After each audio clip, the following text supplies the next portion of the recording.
Good morning, everyone. Hope everyone is doing fabulous on this Wednesday morning. I picked a few cards already. I already shuffled them, and I just wanted to bring y'all a quick, beautiful, uplifting message for this morning. From the Angels of Abundance, we have declutter. You'll feel better and more focused if you'll take the time to clear away clutter from your living and workspace. Donate what you can to help others who may need your items. Be sure to keep your schedule uncluttered as well. So this is huge because it starts with our thoughts and our mind. And if our mind is cluttered, it brings in the physical clutter that follows as far as just our schedule goes, how our day lines up when we start off with a clear mind through meditation or any type of practice that you choose.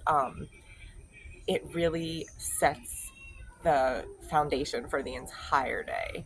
And it leaves that open space for abundance and for manifestation and miracles and all those amazing things when we release the clutter that this world kind of forces on us through the programs and everything else that's happening. So try to release that. Have courage to ask and accept help. Asking for help is a sign of strength and is accepting it as it is offered to you. Very often, when you ask God for help, prayers are answered through other people. Be sure to accept this assistance as well as give it to others as you are guided. Right, because it's a give and take. So, what we put out, we get back.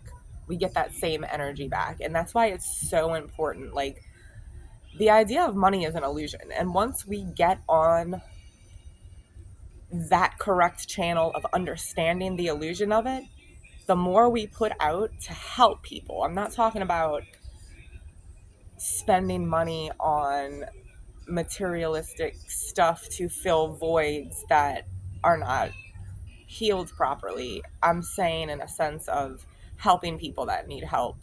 You help somebody with $5, that's going to come back to you tenfold. That's going to come back to you in $25 at least. And it's just the give and take. It's the way the universe works. It's the laws, and it also correlates with spirituality and certain religious practices and everything that has been stretched apart and broken apart and put into different little categories when it's all the same source. It all comes from the same thing. We have just made it to where we understand it how we want to understand it, with the aspect of us needing control in this three-dimensional reality that we're living in. So, oh Lord, what was that? It sounded like a train or something.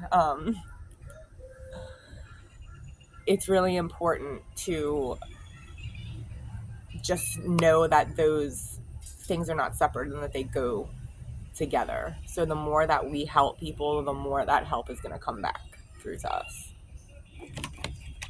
And then we have the death card. I love this card. I love this card so much because after death comes rebirth. So whoever this may resonate with right now, especially with these cards right here, you're going through some type of transformation. Allow the help to come, declutter to allow the new to come in. This death is bringing in a rebirth, and that's what's currently happening in the situation. And you see how she's standing there, and it's like she's got her hand on the skull, but it's almost like the skull is like she's like rubbing it almost to bring in the new, It's like she's working it up. You may be seeing snakes. It is springtime, so they're out and about. You also may be seeing them in your dreams. It is not a bad sign. Snakes, I get so excited when I see these amazing beings in my dreams, or if I see one like out in the garden. It just represents just letting go of the old and shedding that skin and just rebirthing into this beautiful, beautiful new pattern almost. And the Five of Swords. Yeah. So you're coming out of something. You're leaving things that do not serve you behind. So that could be people, places, jobs, material, just stress and toxic behaviors that we carry that you might be choosing to release at this time. You're leaving it. You see how he's standing there with his sword. Like, he defeated this whole situation. And, you know, it's metaphorical. So the man in the background with his back turned doesn't necessarily have to represent a person, but it could. You're walking away from the crap. We're going to pick a couple of inner fucking peace cards and call it a reading. Ooh, let's just take them. Okay. A wise woman once said, fuck the shit, and she lived happily ever after. Seriously. And you will champion your truth like a mofo and rest on the seventh day. The truth will set you free, but first it'll piss you off. That's very true. But again, you're going through it. You may have even lost someone recently that was close to you, and it is kind of kickstarting something. I definitely resonate hard with that one.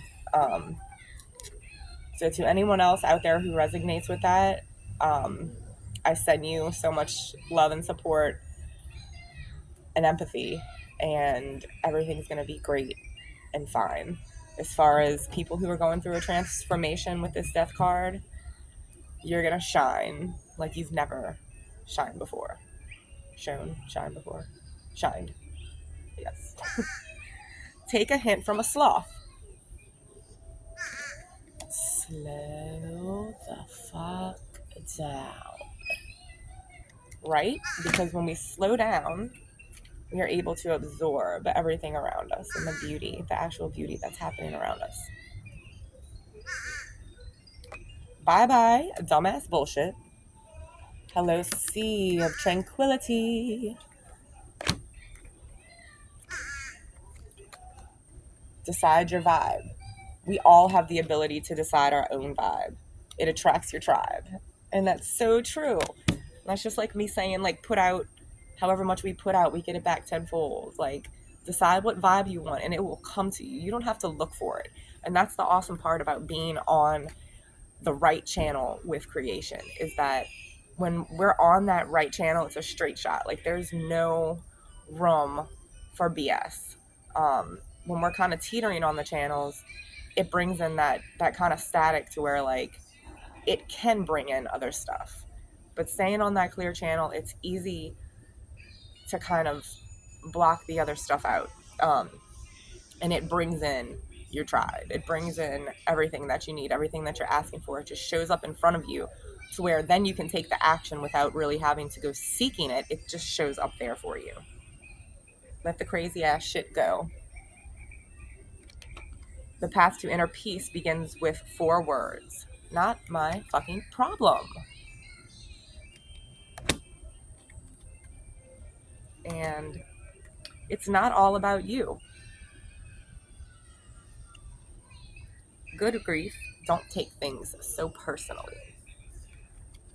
People have their own things going on all the time. I have to remind myself about this regularly. Like think about how much stuff we as human beings living on this planet have to just deal with. Like, regardless of where we are spiritually, there's still these things that we have to make sure are taken care of. Rent, bills, groceries, stuff like that. And depending on what vibe we're in, like, it changes the whole experience. Like, it changes the whole experience of it. So just remember that, like, other people's problems are not your problems. And being sensitive to energy and empathetic, it's hard. Like, it's hard to acknowledge and help people rather than just full on absorbing all of it. So remember to ground, remember to meditate and cleanse that energy. Keep your circle barriered around, to protect it from that outside stuff that you don't want, to leave room for the good stuff.